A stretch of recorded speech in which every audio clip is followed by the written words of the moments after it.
Selamat pagi Pak Ari dan teman-teman. Saya Yusmita dengan NIM 20 Di presentasi kali ini, saya akan menjelaskan laporan UAS mata kuliah perilaku organisasi yang berjudul Analisis Efektivitas Organisasi dan Gaya Kepemimpinan PT Kino Indonesia Tbk pada tahun 2024. Sebelum masuk ke dalam materi, di sini saya sudah menjabarkan materi yang akan saya jelaskan nantinya. Yang pertama, di sini ada pendahuluan, yang kedua ada profil perusahaan, yang ketiga ada struktur organisasi, yang keempat ada budaya organisasi, dan yang kelima ada strategi pengelolaan SDM. Yang keenam, ada tantangan dan perubahan strategi, yang ketujuh ada gaya kepemimpinan, dan yang terakhir ada rekomendasi manajerial. Pada bagian pendahuluan, saya menjelaskan pentingnya efektivitas organisasi dalam mendukung kinerja sebuah perusahaan, terutama di era bisnis yang penuh perubahan. Struktur organisasi yang jelas, budaya kerja yang sehat, dan kepemimpinan yang tepat bukan hanya faktor pendukung, tetapi justru menjadi fondasi utama dalam mencapai tujuan perusahaan. Latar belakang inilah yang mendorong saya memilih PT Kino Indonesia Tbk sebagai objek analisis.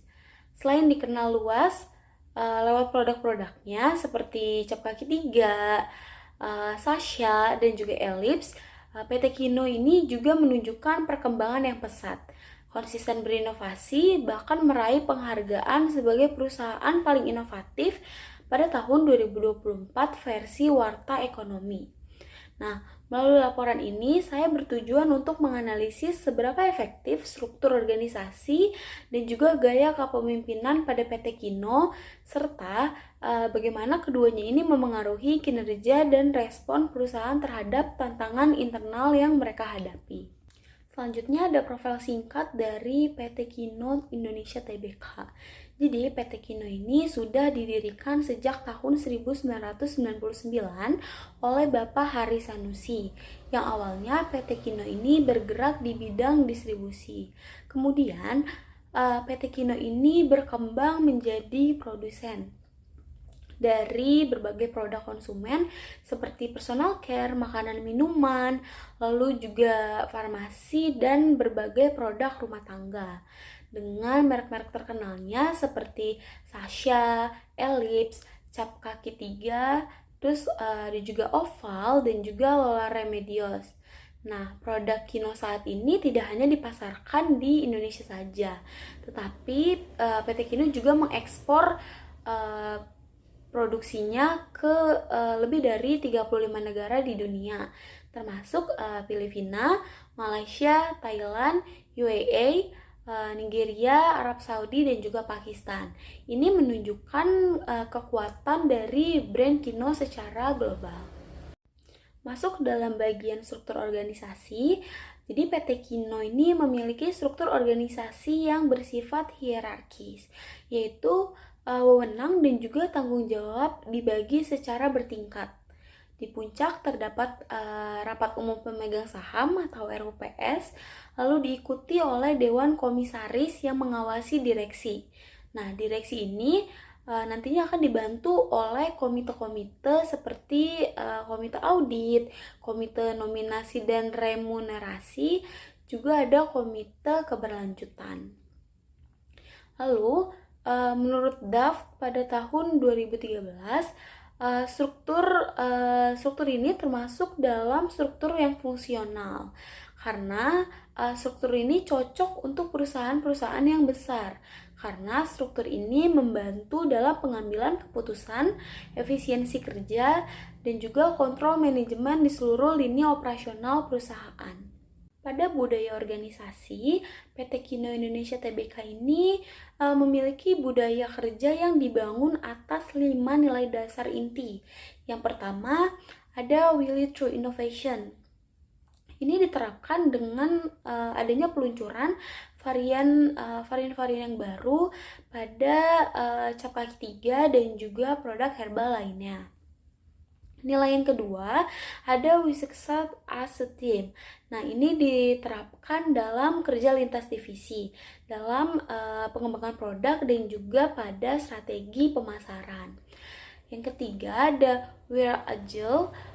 Jadi PT Kino ini cepat dalam menyesuaikan strategi saat pandemi dengan pendekatan digitalnya. Yang keempat, ada we are passionate about our customers.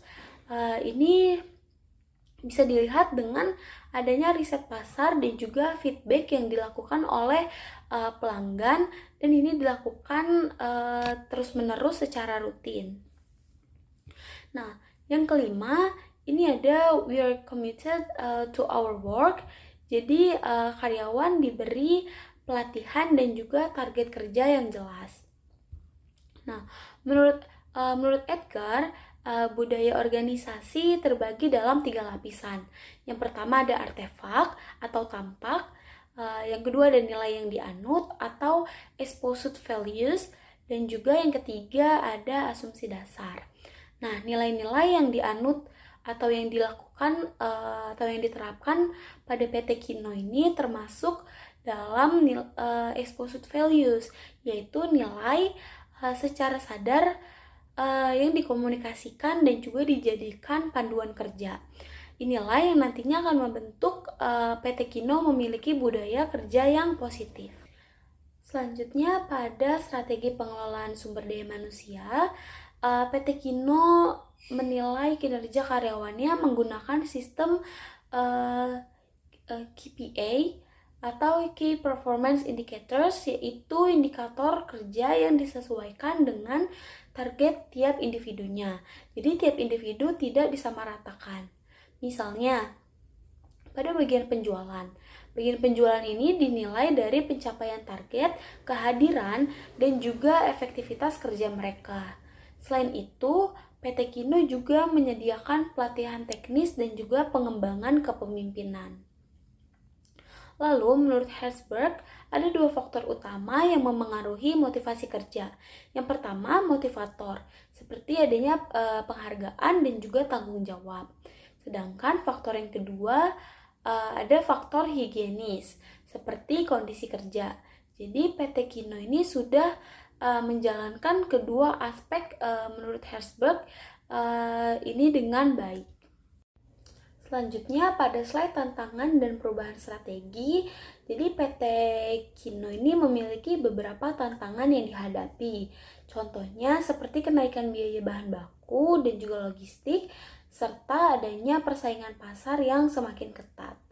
Selain itu, perubahan pola kerja digital juga menuntut adaptasi, seperti penerapan sistem kerja hybrid, manajemen data online, dan komunikasi virtual. Sebagai respon dari PT Kino ini meluncurkan ide atau gagasan baru bernama Kinnovation, yang mana Kinnovation ini berfokus pada inovasi berkelanjutan dan juga digitalisasi proses bisnis. Nah, program ini mendorong efisiensi dan juga mempercepat dalam pengambilan keputusan. Selanjutnya, pada bagian gaya kepemimpinan dan strategi konflik.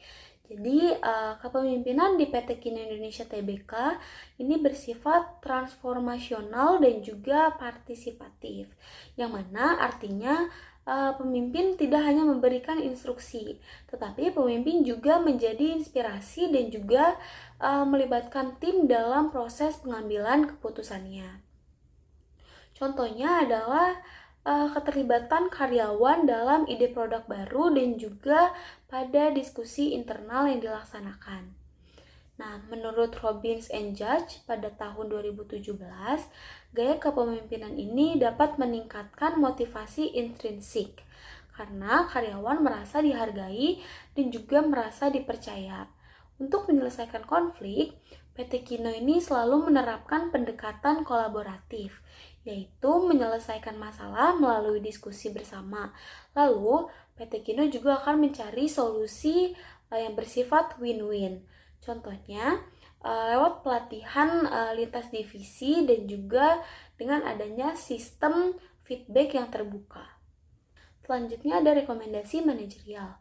Berdasarkan analisis yang telah saya lakukan, berikut beberapa rekomendasi manajerial yang dapat saya sampaikan untuk meningkatkan efektivitas organisasi di PT Kino Indonesia Tbk. Rekomendasi yang pertama, meningkatkan pelatihan SDM secara menyeluruh. Jadi, tidak hanya pada pelatihan teknis, tetapi juga pelatihan soft skills, seperti komunikasi, problem solving, dan juga kepemimpinan. Pelatihan berkelanjutan dapat membantu karyawan beradaptasi dengan perubahan dan juga meningkatkan kualitas kerja mereka.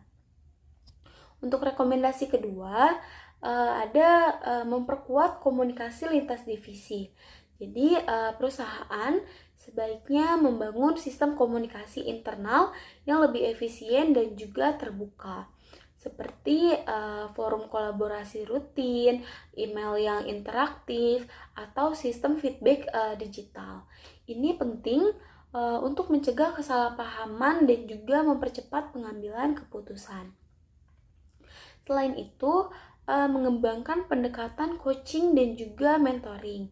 Nah, pemimpin di setiap lini disarankan untuk lebih aktif dapat membina karyawannya atau bawahannya. Jadi tidak hanya memberikan instruksi, tetapi juga menjadi pembimbing. Nah, program coaching ini juga bisa diterapkan secara formal melalui jadwal mentoring secara rutin. Yang keempat, memperluas digitalisasi proses kerja. Jadi PT Kino ini sebaiknya tidak hanya fokus pada digitalisasi pemasaran dan juga distribusi saja, tetapi juga pada proses SDM, seperti adanya rekrutmen digital, evaluasi online, dan juga pelaporan berbasis sistem. Hal ini akan meningkatkan efisiensi dan juga transparansi. Rekomendasi terakhir, menyesuaikan struktur organisasi secara adaptif. Jadi, evaluasi rutin terhadap struktur organisasi ini penting agar tetap relevan dengan tantangan yang ada di pasar. Nah, jika dibutuhkan, perusahaan bisa membentuk unit baru yang fokus pada inovasi, digitalisasi, dan juga sustainability. Dengan menerapkan rekomendasi yang sudah saya jelaskan, diharapkan PT Kino ini bisa lebih lincah atau agile, kolaboratif, dan juga inovatif dalam menghadapi tantangan yang akan datang di masa mendatang. Pada bagian terakhir yaitu kesimpulan, jadi dari hasil analisis yang sudah saya lakukan, dapat saya simpulkan bahwa PT Kino Indonesia Tbk ini memiliki struktur organisasi yang cukup efektif, budaya kerjanya yang kuat, dan juga pengelolaan SDM yang adaptif, serta kepemimpinan yang mendorong kolaborasi dan juga motivasi internal. Namun demikian, perusahaan perlu terus berinovasi, melakukan evaluasi struktur organisasi, serta memperkuat komunikasi dan juga digitalisasi agar tetap relevan dan juga kompetitif di pasar global yang terus berubah setiap waktunya.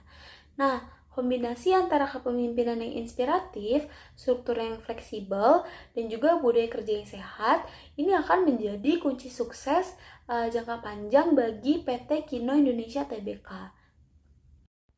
Sekian presentasi yang bisa saya sampaikan, kurang lebihnya mohon maaf. Terima kasih.